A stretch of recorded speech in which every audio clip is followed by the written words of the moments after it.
Support comes from the Missouri Forest Products Association, saluting Earth Day on April 22nd with an ongoing commitment to help offset carbon emissions with sustainable harvesting of Missouri forests. Details at choosewood.com. From St. Louis Public Radio. This is St. Louis on the Air. One of the things that I may share with some of these far-right figures is a skepticism toward certain forms of belief in moderation. And I think that's a very loose alliance. Valuing compromise for its own sake can lead to a situation in which a person can put someone as brilliant of a politician as Obama can put forth what looks like an absolutely perfect compromise and have it fail. It succeeded in the sense it's legislation, but it failed in the sense that it isn't taken to be a compromise. It's not a point of unity among the right and the left. I'm Sarah Fensky.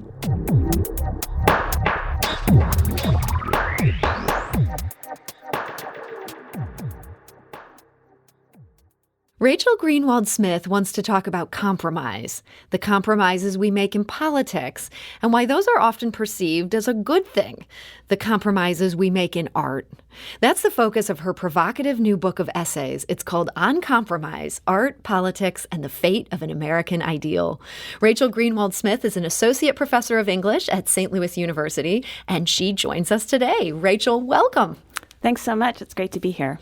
So you posit that compromise really is an American ideal and that a willingness to compromise is seen as a desirable trait, but you take issue with that. Why? Well, I think the most important thing to say from the start is that the book is a critique of compromise. I do question whether or not we should value compromise as much as we do, but it's not a critique of all forms of compromise. So very early in the book, I make a distinction between compromise as a means and compromise as an end. And I recognize that compromise is often necessary as a means, especially when we're trying to get along together in groups. We have to negotiate with one another. We have to be able to come to decisions even when we disagree. But what I take issue with is compromise understood as an end. And by that, I mean when we say that we respect people who compromise, or when we value compromises for their own sake, or when we think that a compromise is preferable to an assertion of something that might be stronger or more extreme in certain circumstances.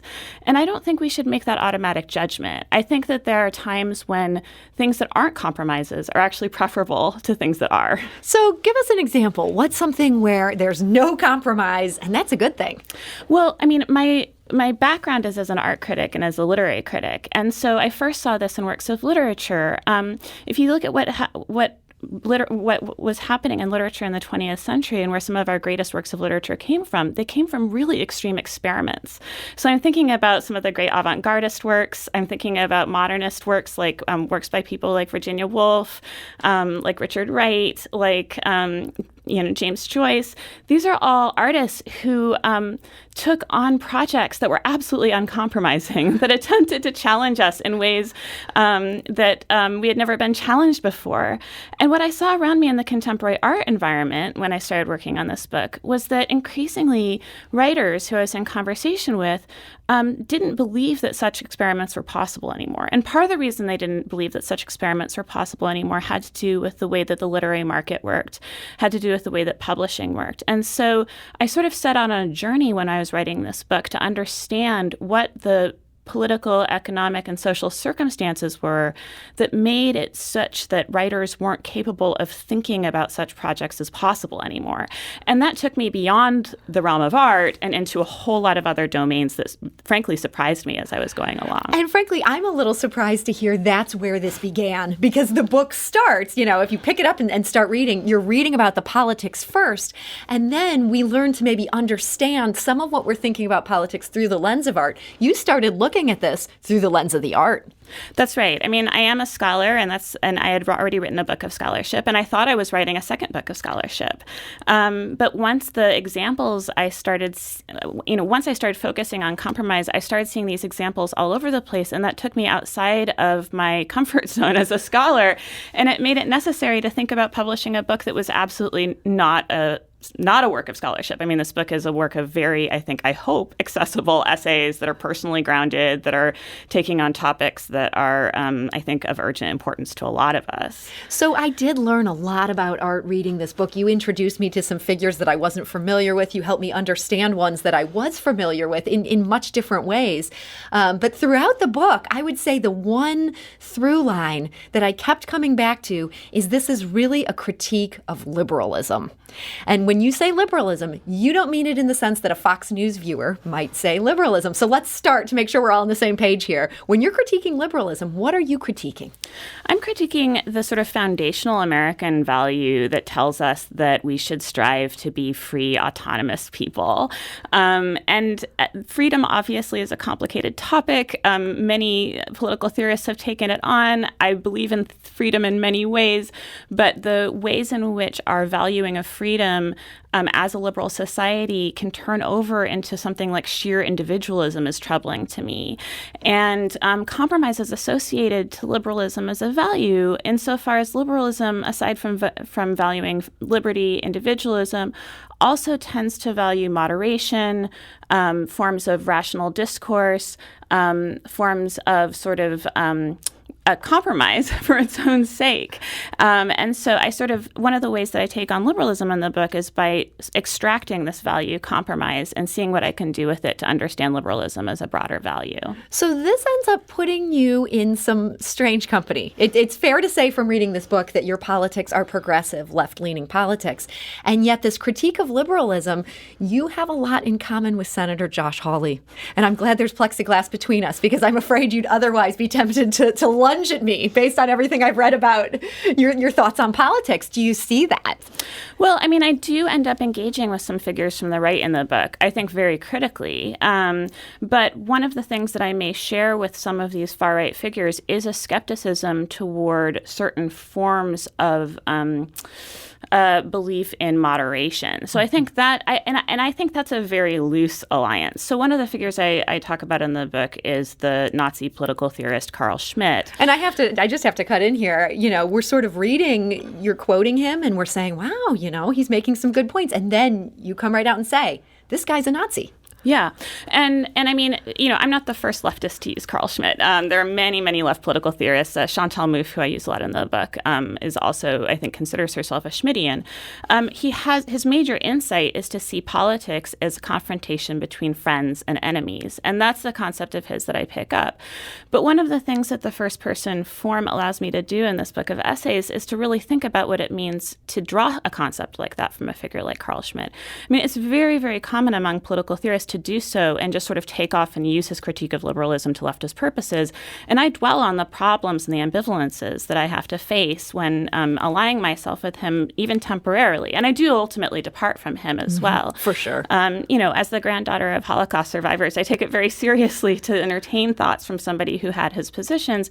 And yet I do think this distinction between friends and enemies is very useful in a moment when the left, I think, is sometimes unwilling to really consider a split between its own positions and the positions of the right, partly because of a sort of, I think, liberal belief in negotiation and discourse, which I think is noble, but may not be working in our current circumstances. So say we can find that common ground, that you can look at somebody whose politics you don't share and say, hey, we can agree that liberalism falls short, that it leaves us wanting in some major ways. Is there a way to move forward in that doesn't become the same kind of muddled compromise that you're really condemning here? That's a really good question. I mean, I guess the way to answer that question would be to think about my relationship with someone like Schmitt, which is obviously easier because he's a historical figure who I don't need to look across the plexiglass at. But in the case of Schmitt, what I end up saying is like, look, we can agree on this point, this definition of the political as having to do with a confrontation between friends and enemies. But we don't need to try to find common ground between our two beliefs about something like race or ethnicity. And I make it very clear in the book that on that level, we are absolutely enemies. He believed in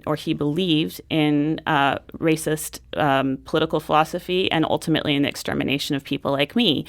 I cannot join him in that belief. So I think part of what I'm trying to say here is that rather than valuing compromise as sort of a muddy, sort of general answer, and I think often when it's invoked, it's not invoked clearly, to be able to be clear about where our agreements and disagreements are, and try to find points of alliance, perhaps, but not try to find ways that we can compromise our own senses of justice in order to achieve some small gain that might ultimately fade over time. We're talking today to Rachel Greenwald Smith. She's a professor at St. Louis University. Her book is On Compromise, Art, Politics, and the Fate of an American Ideal. This book really challenged me. I feel like I learned so much from it. I also enjoyed it. And there's ways that I then wanted to take issue with it. So you have a chapter called The Missouri Compromise, which is very fitting. You write about being in St. Louis. You quote a writer saying, "Liberalism is a system which rests on compromise. Hence, all of its solutions are in the end temporary, occasional, never decisive." I found myself thinking about the Missouri Compromise, which was a bad thing, a very bad thing. And yet the history of Missouri suggests that this was temporary. This got us to where we needed to go. And so, this idea of the arc of the moral universe is long. It bends towards justice. This idea that Obama believed, incremental change that will ultimately get us to where we need to go. Can't compromise be a way of sort of easing in to your ultimate goal, getting people to feel comfortable with them because it's a way of slowly advancing over time? I'm thinking about something like same-sex marriage. Sure, there are definitely examples in which that's true. I don't know that I think that's true about the Missouri Compromise because what happened with the Missouri Compromise is that Missouri ended up being admitted to the Union as a slave state. The compromise was imagined as staving off civil war, which it did not do. It just delayed it. And one of the things I'm interested in the chapter, The Missouri Compromise, is in the ways in which racial violence persisted in Missouri and in St. Louis in particular over time, in part because St. Louis and Missouri did not have to reckon with the same kind of direct racial laws and legislations as, say, the Jim Crow states did. And so there was a sort of quiet building of racist policy in the form of housing policy and other forms of direct structural injustice that has led us to a situation in which St. Louis, by all counts, is a place where African Americans are free. And yet, if you look at the Del Mar Divide, we have one of the most dramatic and clearly structural forms of racial violence happening in our city as anywhere in the Union. So one of the arguments that I'm making in that chapter is just to say that what looks like incrementalism or what looks like compromise can actually be a way of burying violence, making it less overt, but also then not dealing with it directly and allowing it to persist. Do you see the incrementalism of the Obama era as doing that? I mean, in many respects, yes. I think the gay marriage example is an important exception. And thank you for introducing that. That's really useful. In the Obama case, one of the things that I have a chapter in the book called Compromiser in Chief that's about Obama and draws from a quote that Obama, from an early interview with Obama in 2004, in which he compares a good piece of legislation, which he calls a good compromise, to a good sentence or a good song. And he says everyone can recognize it. And I'm interested in that comment because it's offering up compromise and legislation as something analogous to art, something that we can look at and see as beautiful. And I think he believed that. But one of the things that led him to do is to imagine he could craft these beautiful compromises in advance, which, when you stop and think about it, is actually a remarkable thing. Compromises are something that we usually come to by being in arguments with people and having to resolve them. And if you look at a piece of legislation like the Affordable Care Act, which did succeed in providing health insurance to many people, it was a policy offered up as a compromise in advance. The basic sort of premises of the Affordable Care Act were first dreamed up by the Heritage Foundation, which is a right-wing think tank. It was instantiated by Mitt Romney, who was a Republican governor. And Obama pitched this to the American people as a compromise. The result was that it passed on purely partisan grounds and has been heavily contested by the right. A sidebar to this, of course, is that this is one of the reasons why the right hasn't come up with a good alternative to the ACA is because it's their policy. It was their policy. But it's a really good example of how valuing compromise for its own sake can lead to a situation in which a person can put someone as brilliant of a politician as Obama can put forth what looks like an absolutely perfect compromise and have it fail in the sense that it succeeded in the sense it's legislation, but it failed in the sense that it is not taken to be a compromise. It's not a point of unity among the right and the left. So part of what I loved about this book is in your chapter about the compromiser in chief, you're writing about Obama, you're talking about how inelegant this kind of legislation is. You're also talking about the tiny dancer scene from Almost Famous. You're weaving art into politics in ways that I suspect our conversation has not fully captured today. I've been so mired in the politics. One of the things you did for this book that was so interesting is you visited the archives preserving the history of the Riot Girls. That sounds amazing. It was so fun. What's interesting is that as a scholar, my work is on contemporary literature, so I very rarely do archival work. I have a lot of colleagues in the English department at St. Louis University who are, pouring through manuscripts that are medievalists and early modernists and are reading this stuff all the time. I rarely get to go into archival spaces, but I couldn't turn down the opportunity to go and look at this archive that exists at NYU of zines and materials that belong to people involved in the Riot Girl movement, which was a very important feminist punk movement in the 1990s, and the work of Kathleen Hanna in particular, who is the lead singer of the band Bikini Kill and sort of the movement's ostensible leader. And one of the things that was amazing about it is that I was pairing this kind of scholarly activity of sitting here with manila envelopes and gloves and all of this with artifacts, many of which I had from my youth. I had these zines sort of crumpled under my bed and magazines that I had been tearing pages out of. So it was a really surreal experience in that sense, seeing my own cultural background as literary history. Yeah, it seemed so interesting. And you could tell what a dream come true this was for you to get to dig into this archive. You do end up writing about your own childhood in Portland and how that fits into this, and frankly, how it fits into the fact that you do have this critique of liberalism. This comes out of the fact that you were raised in a very open way. Yeah. So, I don't want to. I play with that history in the book. I do want to say I had a wonderful childhood, and growing up in Portland was wonderful. And my parents were, 60s social movement people who were part of a kind of general culture in Portland at the time that really wanted to see children have as much choice as possible. And at school, I found that what that turned into was that someone like me, who really thrived on structure and organization, felt very lost at times. So I write about, having to do these grammar exercises where the teacher would put up a sentence and just ask us what we should do with it to fix it without giving us any information. So people would make the sentence worse and worse and worse, and I would get increasingly frustrated. You wanted the structure of a good sentence. I did. I wanted to diagram sentences. I wanted to see the structure. I wanted to see the form. And so I do use that to talk about some of the problems with freedom, that there are times when simply giving individuals free rein isn't the very best thing you can do for them, and how many of us, I think, strive for structure and desire forms of constraint, even as we want ways to express ourselves. So I did find myself then wondering about your career. You write about being in this punk band, and, you really took that Riot Girl thing in your life, and then you end up a professor. Was that a compromise?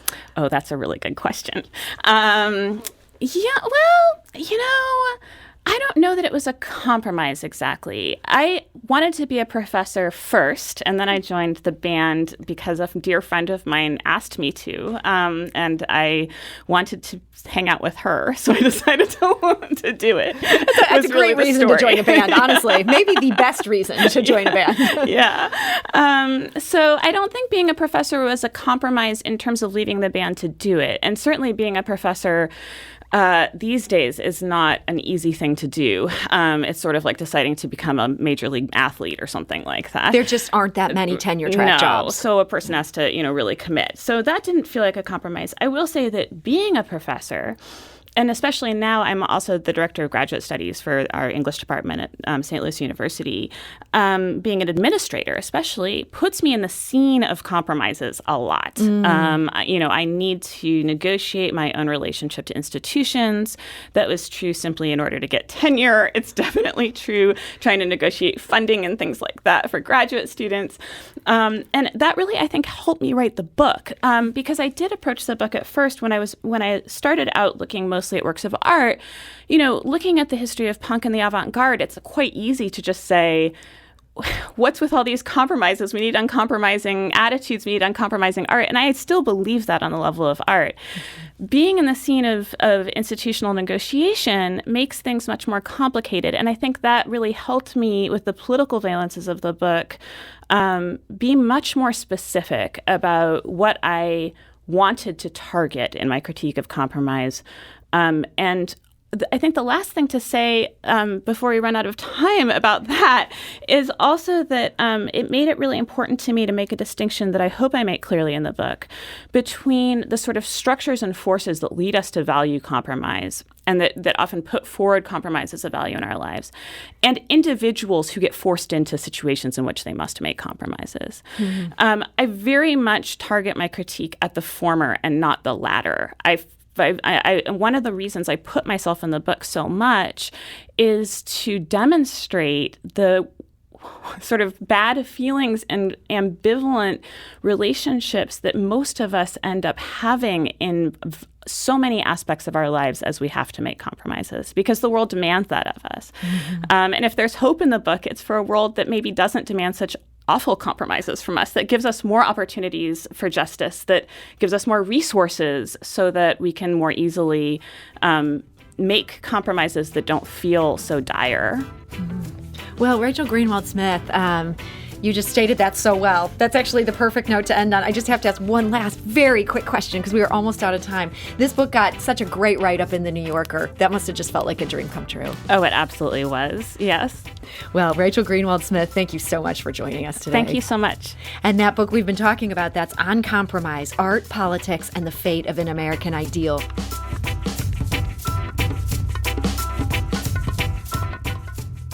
Today's episode was produced by Sarah Fensky, with audio engineering and podcast design by Aaron Dorr. Our executive producer is Alex Hoyer. St. Louis on the Air is a production of St. Louis Public Radio. Understanding starts here.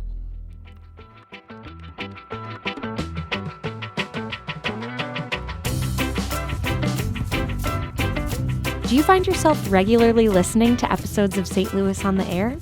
Suggest us to a friend you think might enjoy our conversations. And leave us a review and rating on Apple Podcasts on the App Store. It's the simplest way to help people discover our show. Thanks. St. Louis Public Radio is a member-supported service of the University of Missouri, St. Louis.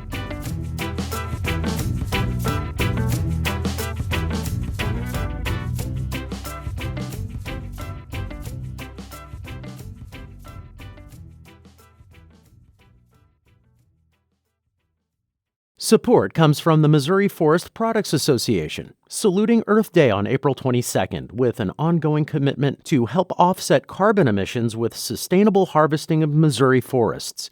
Details at choosewood.com.